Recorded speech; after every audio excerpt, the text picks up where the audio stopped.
one of my aunts, my great aunts, was like, make sure you do eye contact because it makes the baby conceive. And I was just like, girl, eye contact. Okay, so these are the tips that we're sharing on the Mama's Den.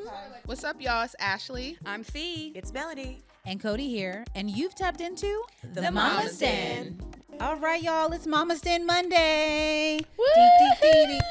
We made this beat up because it's Mama's Den Monday. Girl, you gotta work on that note. Thanks, Ashley. I just love coming here so Ashley can troll me.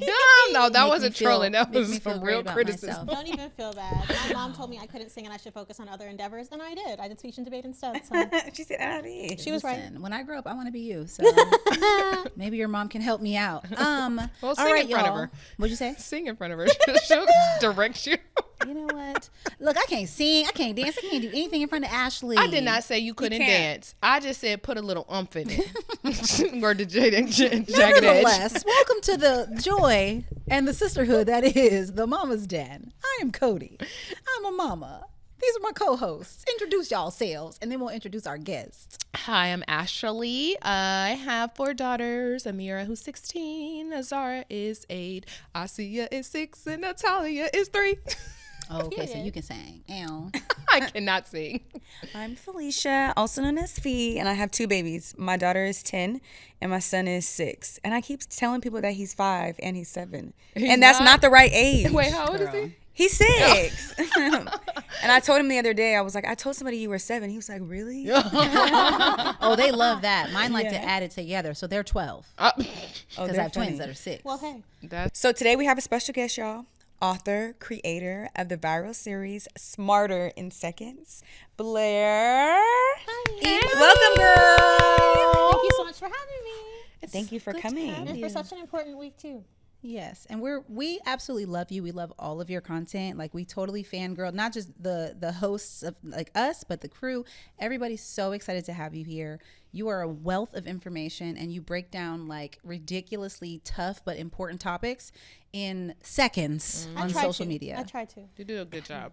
Why don't you tell us a little bit about yourself, like how you got started? Yeah, let's vibe. Yeah. So, Thank you. well, I was born in a log cabin. I'm just kidding. It never gets old. But so on social media, I got started in 2020 when everybody realizes that racism was a problem, and I was like, okay, well, We knew. Good old 2020 with the black squares. you know, and so that was like one of my my first God. viral posts. I was like, y'all are so ridiculous with Yeah. this, you know? And so it's so funny because now I feel like I've gotten to my groove and my like flow, my education, my curriculum. But at the time I was like, y'all are dumb as hell. What are you doing? Yeah. Now I'd be like, okay, we're a little behind. Yeah. Let's Yeah. catch up. Let's get together. Okay? Because nobody's slow. We're all just going at it. You know, Wait, like, what's it's very your sign? different. She's I'm a Scorpio. Oh, okay. Oh yes. She's a one of little us. shady, but you know, still keeping the energy. But before that, when I went to Louisiana State University. I studied history, and my job while I was there was working with the multicultural studies department, making like graphics and stuff, and then also working with this fair housing organization and the Greater New Orleans Fair Housing Action Center or Action Coalition. I can't remember, but it was so long ago. But anyway, I would take their white paper studies on like housing discrimination, and I would turn it into like comics, and I would like take this like really dense information that you would find like in an academic study, and then turn it into something that like, you know, a 5th grader could read. And That's I fair. think it's more important, like, well, not more important, but I think it's really important to be able to get people to understand, like, okay, housing discrimination, really lofty subject, but like, what does that look like? This black stick figure can't get the loan, and this white stick figure can get the loan. And when this black stick figure uses the white stick figure's name, they get the loan suddenly. And just make it more approachable. But I really give it all back to my mentor, Miss Sadie Roberts Joseph, because she humbled me so deeply, like helping me to understand that if there's a group of 8-year-olds coming to learn about sharecropping and you don't think they can learn about it, that's not on them and their ability to learn. That's on your ability to teach or inability to teach. And so that's really where a lot of my motivation came from. Then I went on to work at Planned Parenthood. A lot of what I was doing there was taking like white paper studies on things like Zika virus and turning that into like really accessible information for English, Spanish, and Haitian Creole speaking communities, as well as communities that are non-literate, and just trying to get people the information that they need regardless of where their education level is at, because everybody should have the access to educate themselves. And that whole like mission of care no matter what, which is part of the Planned Parenthood slogan, really just helped me turn that into kind of like education no matter what. Like, I don't care where you're starting from, we're gonna get there together. Yeah, yeah. And you also, I mean, did an amazing job, however personal, at the beginning of this year, sharing about Altadena and the wildfires. Well, are they called wildfires when it was? Yeah. Girl, we don't know Well, what if we I really want know. to get into it, it was started by Southern California Edison's I equipment. know, girl. And there's a whole thing about that. You can say that for sure. And I actually started read working about with it. a law firm called LA Fire Justice, which is like Aaron Brockovich, a consumer advocate, lawyer Doug Boxer. And so that's actually where I'm headed right after this. I got me a little part-time office job now. Oh, Doing congratulations. their social media strategy to help people understand, like, no, you have rights. Like, Yeah. we don't This hold is these people good. accountable because these utility companies keep burning down our communities, and it's usually us that are most affected. Wow. Well, will you tell us more though, because you're from there Yeah. and you have a lot of family members that have been displaced and I think are living with you. Yeah, so we have 12 people living in the house now, and it's, you know, we're really blessed to be able to have enough space for everybody, just barely. We got like 4 teenagers who are all in like the basement, and we turned it into a dorm, and my parents have just like stepped up as they always do. Why Altadena was so important is because there was so much redlining all across Los Angeles, and Altadena was one of the few places that was able to get creative in the way they allowed Black people to have housing. In the case of my grandfather, Joe, he was only able to get housing because even though he had qualified for the GI Bill following the Korean War, he didn't have access to it because of redlining, because of the refusal to like provide people loans. If you lived in a Black neighborhood before, you can't get a loan suddenly. Oh, but it's not racist because it's just on paper. We're not really letting you come in and say you can't get a loan, even though that's exactly what they did. They just did it in a creative way to make it seem anti-DEI. There we go. That's exactly what it is, just segregation. And so he actually worked with the man who was in charge of building so much of the new properties in Altadena to be able to get a loan through the person personally instead of doing it through a bank. And there's a lot of stories like that in Altadena. But the other thing is that there were so many people, families where there was one homeowner and there were multiple generations living within that home. In the case of my great-grandfather, my grandmother, my great-aunt, so many people are in that situation. And so when you see one household being just destroyed, it's generations, like 7 people, 8 people, 10 people in a home, in these beautiful lots, because Altadena was like this special place. So even the community of Altadena, we're like, you know, very Dina proud, very Dina strong, but at the same time, we didn't really want too many people knowing about Altadena because it's this like special haven. So now people are finding out, oh my gosh, it's like this rich story of like Black culture, and we're like, shh. I love it. I be telling them all the time, I'm like, I'm letting y'all know I'm moving. But so that I was like very devastated. But I love how it's like in the cut, out the way. Yeah. People don't know about it. And it's not too far from LA, but it's out like, you know, and it's an unincorporated city, which at the same time means that their library and things like that are funded through grant programs and not necessarily getting federal funding. And so it just kind of simultaneously shows you how neglected it is. And in the case of just going back and dragging Southern California Edison again, the equipment that was there should have been removed 50 years ago. And so they detected sparking on it. And even the CEO has said, oh, yeah, we detected some sparking. And they have to disclose everything because they're publicly traded. And so they've gone from being like, we had nothing to do with this, to being like, okay, so how can we mitigate the harms? It's so embarrassing. And there's video. There's video of the sparks, and you know, and due to the wind, it was much worse. If that hadn't happened, maybe they could have gotten away with it longer. Oh yeah, I thought I sent you that. I didn't see this either. No, This is news. I didn't even. This is terrible and insane. Yep. So All the fires or just Just the Altadena. Altadena one? And my dad, as soon as he saw the news, he felt like, you know, my dad's 75 this year, and he's, you know, born and raised in Altadena, and the first thing he said was, this is like Tulsa Part 2. Yes, that's what it reminds me of. That's what it was reminds me feeling of like that so watching much. it. It just wasn't, the math wasn't mathing Yep. for a lot of these fires. So what is the energy there now? Are a lot of people wanting to rebuild? Are they moving? Or like, what, you know what I mean? Like, what's the energy of the community? I think it's mixed. There are obviously, you know, well, not obviously, but there were predatory people who were coming in like 24 hours after people had gone to shelters, compelling them to sell. I know one property is already sold. I don't know how publicized everything's going to be. And I don't shade the people who are deciding that they want to like move on with their lives. Yeah. A lot of folks are from the South because of the Great Migration. So I know some families that are like, well, we're moving back to Memphis where like the rest of my family is, the other side of my family is. But there's so many organizations, Dina Rebuild, Altadena Not for Sale. You see the Altadena Not for Sale signs all over the place.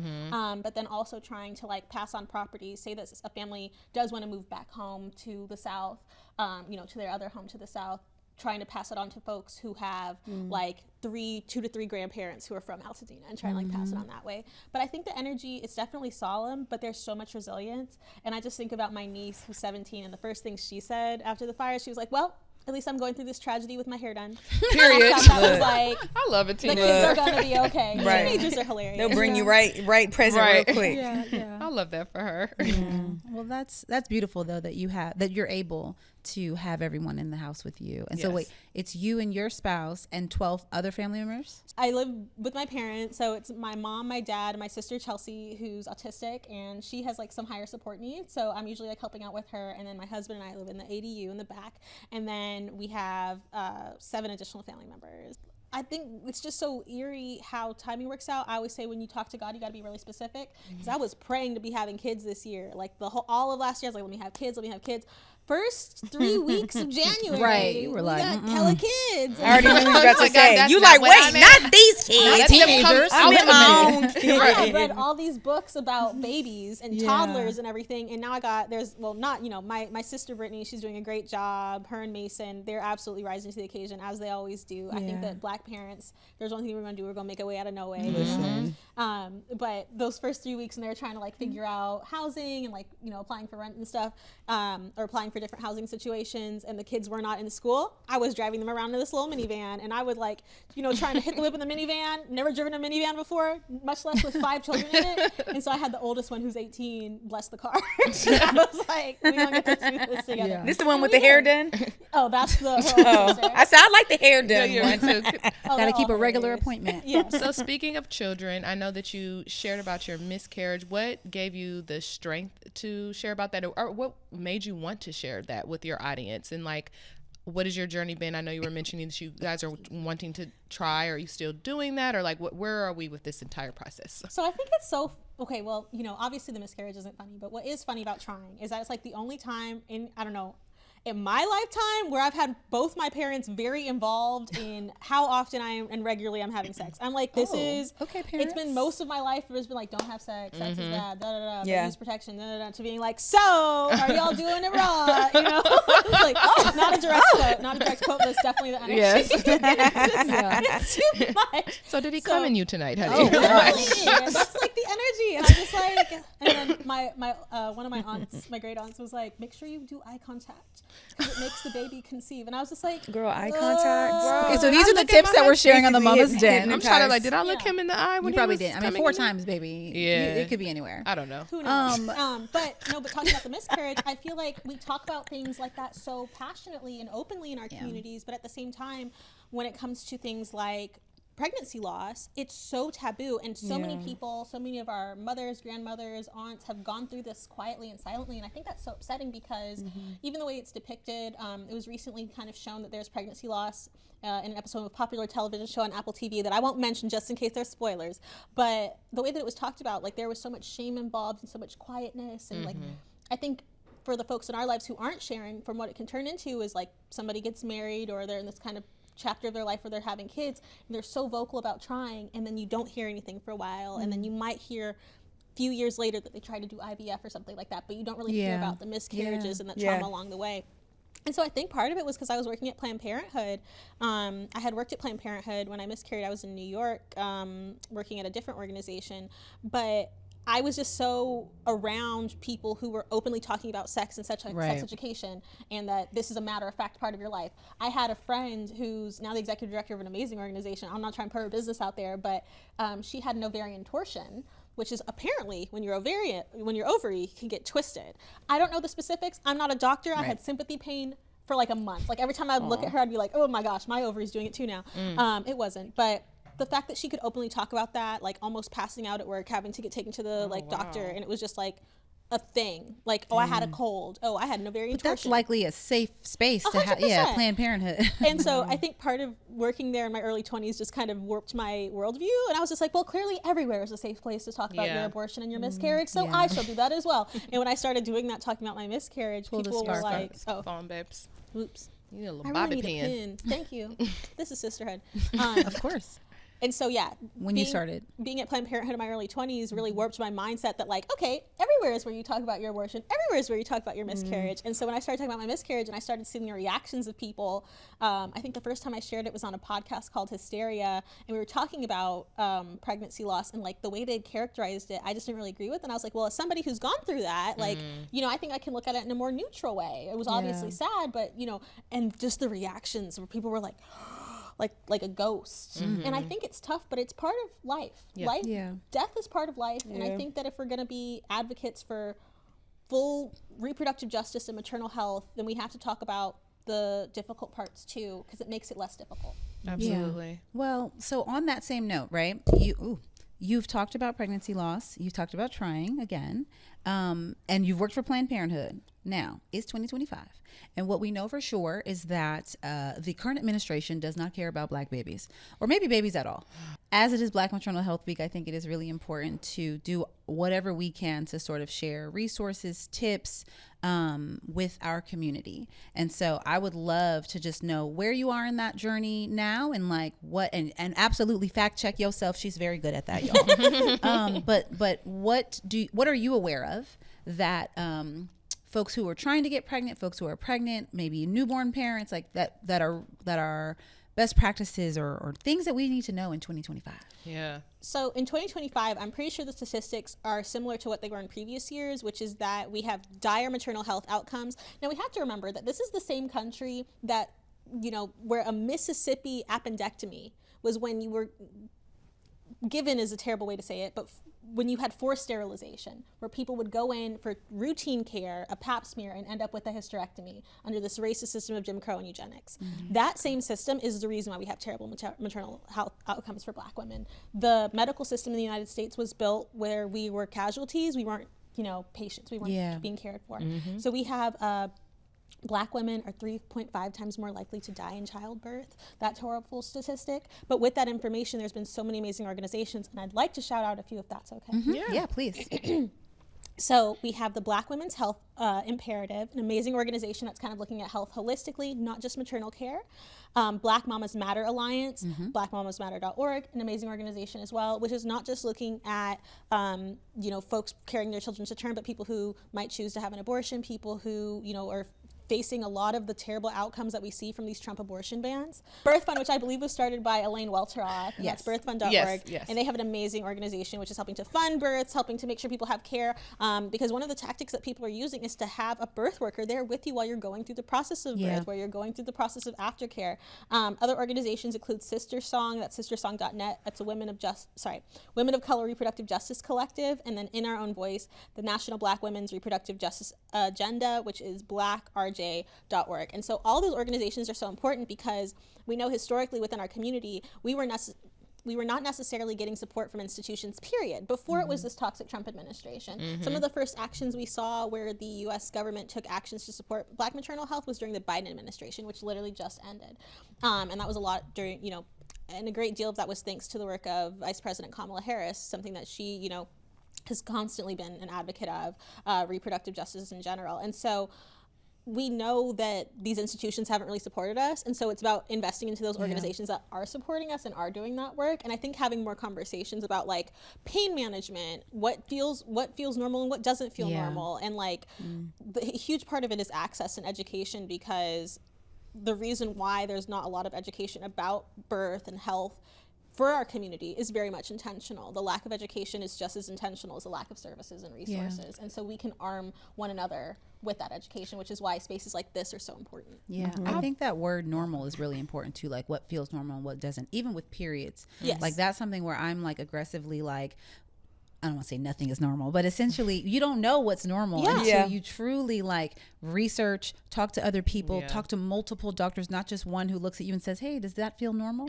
And you're like, sure. I have zero other basis, but sure. Right. And so I just think that's a really important, and it's an important and vulnerable time when you're thinking about having a baby or when you're pregnant, because especially for the first time, because it's, we don't know nothing. Y'all know I'm the heavy researcher around here. And so just to figure out what your options are for care through the pregnancy, through childbirth, is incredibly important. And I would say the basis for anything that we could share today is like, we could tell you the resources, but also just make it your business to like not think it's all going to be easy. It's not. Do the work. What is one thing that you feel is missing from the mainstream media when discussing like Black maternal health? In general, I think that in media, what we hear about Black women and children is the welfare queen narrative, which is hilarious coming from people like Elon Musk, who's the biggest welfare queen in the United States. Okay, what, $38 billion, something like that, has gone to Tesla? He's not a real person. He's trying to cut everybody else's budget. I choose to believe he's an android as well. I agree. But I think that that's the biggest thing that's so frustrating, is that when we see Black women and motherhood depicted in the media, it is crack babies, it is fetal alcohol syndrome, it is welfare queens, and there are very few positive representations. That has changed a lot, even in just the past 3 to 5 years. But when we see like news stories, when we're talking about, even talking about the maternal health crisis, it kind of is reminiscent to me what we see being discussed around Black trans women or Black trans women or trans women of color, which you just see like the negative health outcomes or the statistics on violence. And I think that oftentimes it has to be, what are the solutions, what's behind it, which is why when I talk about that 3.5 statistic, I immediately want to direct people to resources. Like if you find that troubling and you want to do something about it, you can get involved with organizations like Birth Fund or like Sister Song, that there are resources out there, that we don't have to just be condemned to have this terrible statistic, that we can change things. But if I could really pinpoint it down to one thing, I think it would just be kind of like all the microaggressions and inflammation causing racism that a lot of like Black mothers and pregnant folks experience as they go through the process of pregnancy. And I'm saying that as somebody who's, you know, not had to see an OB for a pregnancy, but I've just seen so much of my friends go through this, of like even my close friend Color Me Courtney talked about complications she had post, after giving birth. So it's like, even after you give birth, you might not be in the clear. And so I want to see more of that discussed and more complexity discussed about it. Not just like, oh, the excitement for trying, kind of nothing until you pop and you have a bump, and then, kind of nothing after that, but kind of the whole holistic understanding of what it means to give birth and how vulnerable and in some cases traumatic it can be, and how we can start to alleviate that. As a person who has verbalized that you're trying right now, what gives you the most hope, or what makes you feel the most empowered? Ooh, I don't know, that my parents are finally okay with me having sex. I think that's probably the best part. That's crazy. I wish I was joking, but like even my mom, who's super sex positive, when I was like a teenager, she was like, don't you bring no kids home, And so now to see the energy like, bring them home. shift. Exactly. And my parents have never pressured me to have kids, but I think once my grandma, Verna Jean, passed away, my dad's kind of started being like, I'm getting bored. You initiated that conversation, or I'm assuming you told them like, we're ready to try, we want to, or did they just come to you like, hey, we need a grandbaby? They haven't done that yet. No, I think we started, the thing is, for like, so my husband and I have been together for 10 years, and we've been like compiling this baby names list. Like, really? There are some great names. 10 years of baby names? Yes, You'll have to share offline. Oh, no, I can share. How many do offline. you have It's on the fine. list? We have 5, but I only plan on having 3 kids. Okay, so what's your favorite name?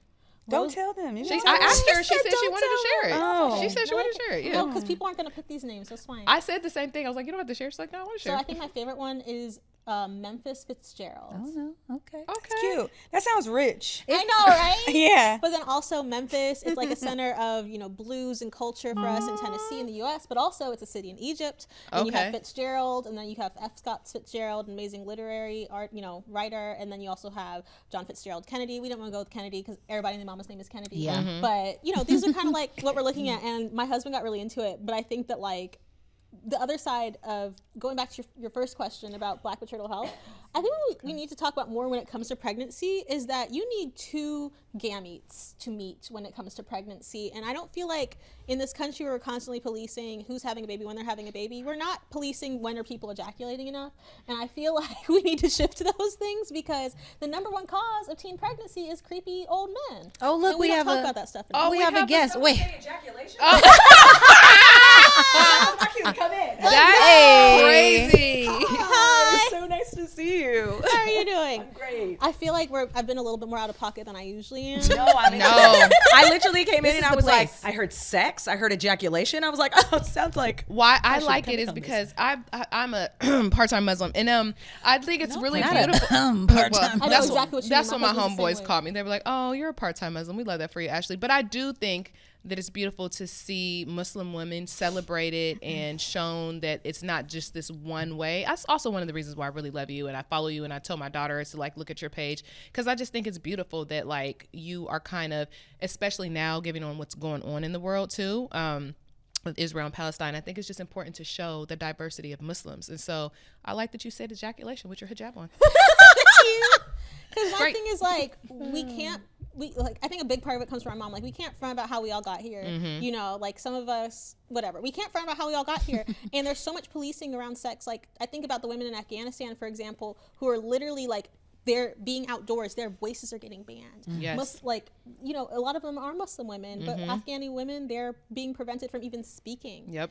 Too loudly because their voices are being policed. And like that's not even on an advocacy side. It was so bad that, you know, people were saying that Meryl Streep got up and started, you know, testifying about it as well. And so I look to people like Malala, who's, you know, constantly advocating for women globally. But just to look that like you don't have to wear a hijab to be a Muslim woman. You know, you don't have to be chaste Clearly. and pure to be a Muslim woman. Like you could just be yourself and be a Muslim woman. But I think it goes back to how policed we are as women in general. And Yeah. I think a lot of that policing is why there is so much neglect when it comes to pregnancy, because, you know, in one regard, we're kind of viewed as like, your ultimate goal as women is to bear children. That's the story that we're told. But then the amount of negligence and lack of care that we experience shows you that that this pedestal that we're being put on is full of shit. Just like, you know, with the hijab. Oh, if you wear the hijab the perfect way at the perfect time, then people will respect you. In a sexist society, people will never respect women. So you might as well do what you want to do in the way that makes you most comfortable, because you're going to have to fight the patriarchy regardless. That's a bar. Thank you. A Fight bar, the a bar, patriarchy regardless. Yes. Same thing. Like whether you want to do natural hair, wig, weave, whatever, you gonna get judged. So you might as well do what looks cute. Yeah. That's how I feel. What? No, I'm just saying, this is just all the gems. Well, you came in at the end At the gem droppings. the gymming. No, was shady, Blair by has the been way. That was dropping. No, Shady. I meant like, because I said, you said you came, just Was someone this say ejaculation? What's Yes, that? I said you came in at the end at the gymming. The best part. The gymming. Okay, climax. But Blair's been dropping gems the entire time. This is true. Because This that's is what she true. does. Okay, we all get smarter in seconds. So what, like, you clearly work very hard in the social media space to give us all information in the small bites that are necessary. Like, what do you see as the role that social media plays in Black mamas advocating for themselves through pregnancy and childbirth and building community? I think it's going to be everything. I think it is the outlet that we need. So much of media has been gatekept for so long, and I think there's so many folks who have used TikTok, Instagram, what have you, to be able to break through that. I keep thinking back to this video, and I don't know what the woman's name is, but you may have seen it. You might call it to your mind, of this woman who she's going through a hot flash, and she's like, And she's like, in the this, steam. yeah. Yes. I feel In like the that bleachers. video has done more to build compassion Yeah. for people going through menopause than 100%. years of research. 100%. And I feel like in this world of I need to see it to believe it, social media is a great way for folks to go through it. I just spoke about my friend, her name is Courtney Quinn, but she goes by Color Me Courtney online, for her to talk about what she went through with her complications following her pregnancy. I think for folks who might come to her because she's a confident queen who talks about color and vibrancy and Disney and pop culture, for them to see that really gives, you know, dimension to what a lot of folks go through on a constant basis. And it's just these different points of entry. Might a person have sought that out in general? Maybe not, but they see their favorite person going through that pain and that struggle, then they can connect to it more, and then we can start to get to more solutions. This is true. Also, as a person who has like all the answers all the time, can you tell us about your podcast? Oh yeah, I'm so excited about this podcast. It's brand new. So yeah, it comes out April 2nd, and it's called Thoughts About Feelings with me and Michael Threets. You might know Michael Threets. He's a librarian guy, big afro, library joy, lots of tattoos. He just did a collaboration with PBS. Well, after the election, I was super depressed, like many of us were, and except for my older sister, she was like, I expected this, and I'm like, oh, okay, but she went to Wellesley, so she's real smart, but but I basically texted Michael and I was like, we should do something, because a lot of people are feeling really alone, and we open every episode, or he opens every episode, just giving people a pep talk like, hey, I'm glad you're here. I'm glad you decided to be alive today. I'm glad you decided to keep, going through this. And then we, get smarter in seconds about the topic of the day, and we interview our friends, and it's just really vibey. That and sounds it's not, dope. Wait, did you say the name of it?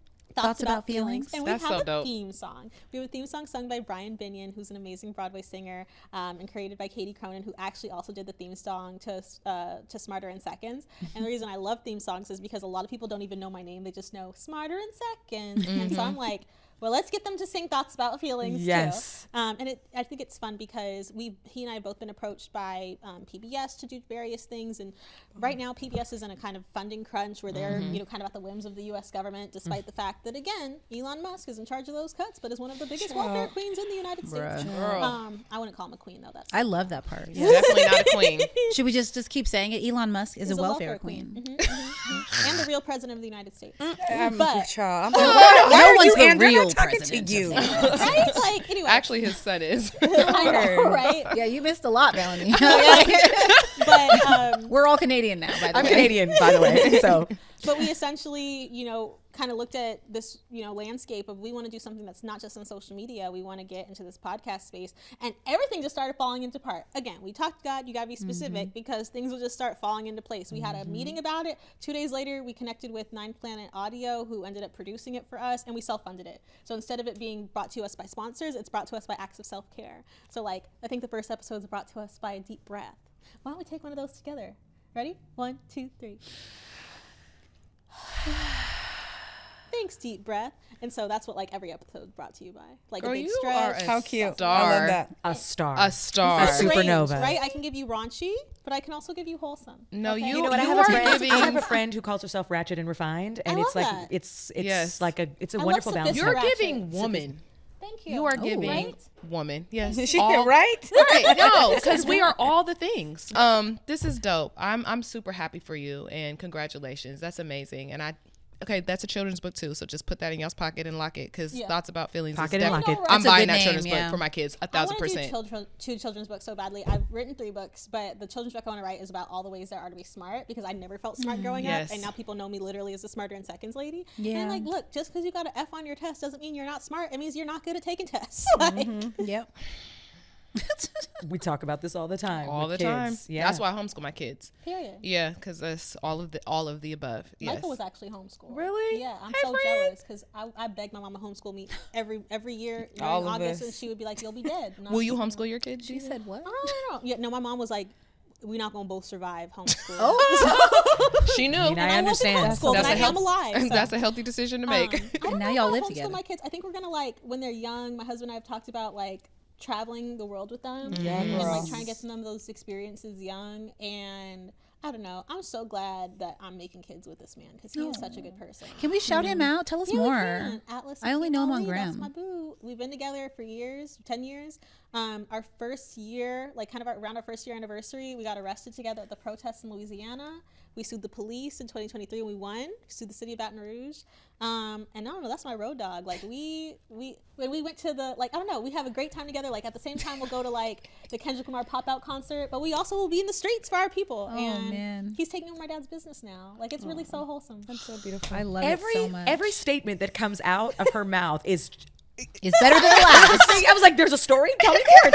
Wait, so the best part is that I met him a week after I converted to Islam, and I was like, Allah, we'll do it. Right? No, but I was like, I'm gonna give up men, and also being bisexual. I was delusional, and I was like, I'm gonna stop, which is not how it works, by the way. But I pull up to our professor, Dr. Stephen Finley, who's at LSU. Shout out to Dr. Finley, who also officiated our wedding, and he was having this housewarming because he had just gotten, I think his wife, Dr. Rachel, had just gotten tenure, and so we're at this party, speaking of Black love, and I'm thinking to myself, well, if I start dating again, I really want to date somebody from my own community because I had just dated this white boy who took me to a Confederate reenactment. The gag is I went, I know, a mess. But anyway, and so. Oh, you going to have to come back and tell us why you went, because that's crazy. But continue. Yeah, I don't know. I think we've got a couple minutes for that. And so we're anyway, so I was thinking to myself, I want to date somebody from my community, but I'm Muslim, I'm changing, the way I express myself and stuff like that.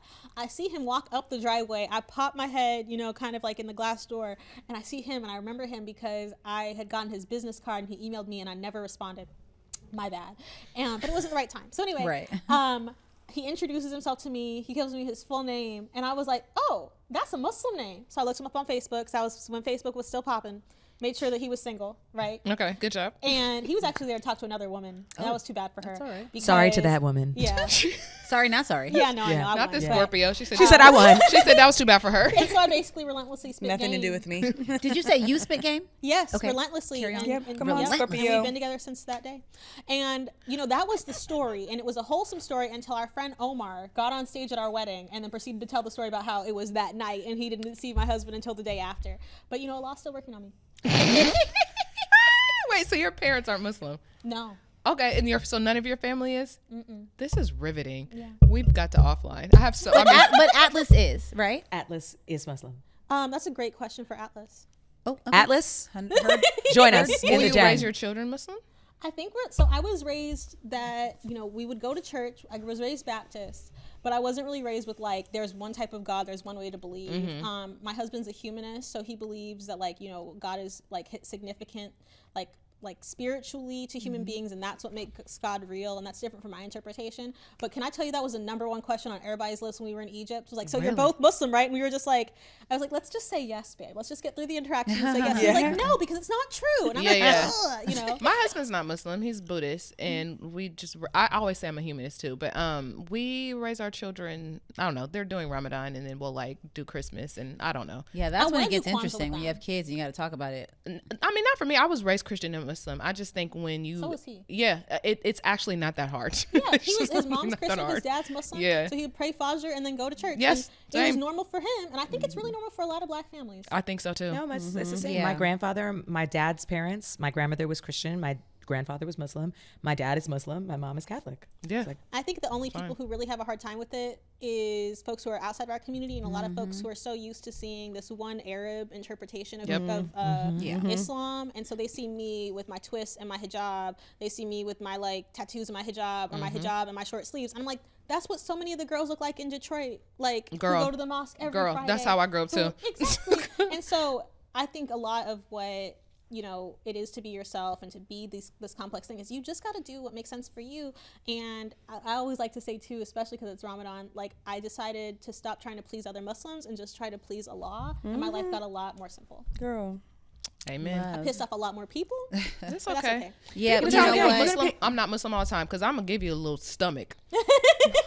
I'm gonna give you a little cleavage. I'ma and give you a gonna little be so something. mad. I will be completely covered up except for a little peekaboo. Yeah, I'm here for it. Listen, like he it's pissed okay. off a My lot of husband said it's people, okay, so but that's what gained gained a lot of fans. Okay, Yes. and who genuinely love you and admire you for you and your gifts, and I am very grateful for those gifts. Okay, we don't have a listener question today, but that's all right because Blair gave us all the gems. Okay, Blair, thank you so much for joining us in the This den. is fun. Thanks for having me. Come back. Of course, we are so excited about thoughts about feelings. Yes. The podcast and the future books. Yep. So check out her podcast as well. Anybody want to throw to our email address? yeah, I'll do it. If you have more questions for the Mama's Den, email us at podcasts with an S With an S. at blacklove.com or DM us on IG At the Mama's Den podcast. at the Mama's Den podcast. Hit that follow button. And hit that follow button. Right? Thank you, Blair. Thank you, Blair. Thank you. That's a wrap. See you later. For you, baby. Do-do-do-do-do, do-do-do-do-do, baby.